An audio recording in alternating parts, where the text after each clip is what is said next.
La nouvelle de la mise en examen de Nicolas Sarkozy est tombée très tard dans la nuit. Pourtant, les titres sont bien dans le ton ce matin. Avis de tempête en une de 20 minutes. Il est sur le grill, poursuit le Télégramme. Rattrapé par les écoutes, enchaîne Sud-Ouest. Ce n'est pas le retour qu'il espérait, écrit Métro News, qui parle ce matin d'un retour de bâton qui pourrait sérieusement compromettre le retour de Nicolas Sarkozy en politique. C'est le retour aux affaires, ironise l'opinion. L'onde de choc pour le Figaro. Quant à Libération, il trouve ce matin à Nicolas Sarkozy comme un air de Berlusconi. Goût du bling-bling, appétence pour l'argent et vindicte contre les juges. Pour le quotidien, l'ancien président ressemble de plus en plus à l'ancien président du Conseil italien. Tout à fait autre chose, c'est le 1, vous savez, ce nouvel hebdomadaire qui traite chaque semaine une seule question d'actualité, mais à travers plusieurs regards et une seule page d'ailleurs qui se déplie. Ce quotidien s'alerte de voir le plastique devenir le serial killer des océans. La mer est empoisonnée, écrit le biologiste Gilles Boeuf. Il raconte ce continent de plastique, gigantesque accumulation de déchets à la surface des océans. Cette soupe plastique, accumulation de déchets translucides pouvant atteindre une trentaine de mètres de profondeur dans les eaux. Mais ça représente quelle surface, Thomas ? Alors là, accrochez-vous Julie, les chiffres varient entre 2 et 3 millions de kilomètres carrés. C'est 6 fois la superficie de la France pour chaque zone et il y a au moins 4 zones comme ça qui ont été identifiées dans les mers. Par endroit, écrit le 1, la masse de particules de plastique est 6 fois plus élevée que celle du phytoplancton. Évidemment, tout cela n'est pas neutre pour la santé. Les poissons avalent ces particules. Et comme nous mangeons les poissons, je vous laisse conclure.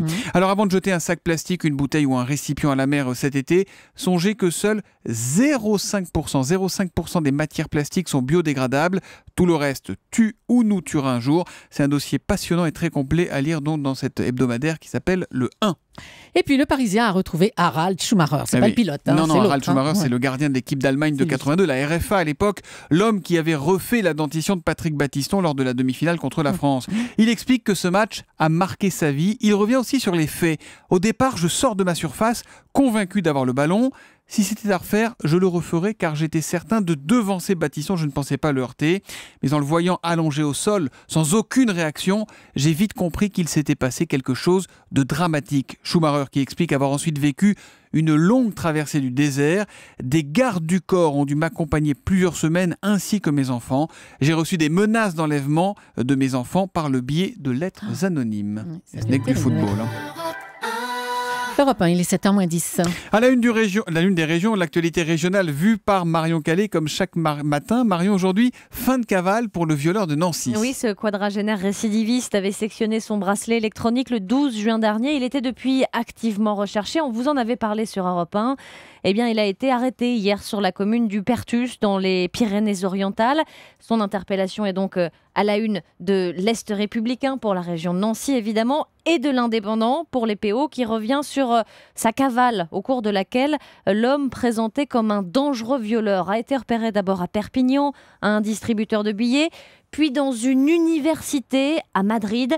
Et c'est sur la route de son retour en France qu'il a été intercepté après avoir été flashé par un radar à bord de sa voiture. Arrestation donc par la police aux frontières, sans résistance. Le violeur, selon l'Est républicain, devrait maintenant être transféré à la fin de la semaine à Nancy pour retourner ensuite en prison. 45 mois sans doute, quasiment 4 ans comme la durée des remises de peine dont il avait bénéficié et au cours de laquelle il aurait dû normalement porter son bracelet électronique. C'est-à-dire ce matin dans l'Est républicain. Merci Marion Calais.